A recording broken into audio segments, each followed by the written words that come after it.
नाशिकमध्ये अनेक बनावट वोटर आयडी समोर आलेत।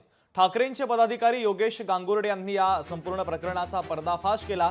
एकाच नावाने 3 बनावट वोटर आयडी समोर आलेले आहेत। एकाच व्यक्तीचे फोटो सारखे मात्र नाव वेगळी आहे। सर्व पुरावे निवडणूक आयोगाकडे पाठवणार असल्याचं त्यांनी आता म्हटलेलं आहे।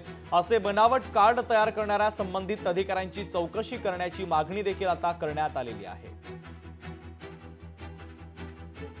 खऱ्या अर्थाने आता 4-5 दिवस अगोदर सन्माननीय राहुल गांधी, संजय राऊत साहेब यांनी जे आंदोलन केलं सर्वपक्षीय की निवडणूक निर्णय अधिकारी आणि निवडणूक आयोग याच्यावर जो प्रश्नचिन्ह निर्माण केलाय तो आज आम्ही पुराव्यानिश्चित सादर करत आहोत। नाशिक मतदारसंघात असे मतदार आहेत की त्यांचे एकाच नावाचे 3-3 शैक्षणिक कार्ड बनवले गेले, म्हणजे तो 3 ठिकाणी मतदान करू शकतो। आणि महिलेच्या नाव महिलेचं आणि फोटो हा जेंट्सचा त्याच्यात करण्यात आलेला आहे। आणि मतदार यादीत कसं असतं, मतदार यादीत जो नो फोटो असतो त्यालाच हे मतदान करू देतात। आणि त्यावेळेस जर निवडणूक अधिकाऱ्याशी आपण जुजत घातली तर त्यावेळेस सरकारी कामात अडथळा घातला याबाबत ते गुन्हे दाखल करतात।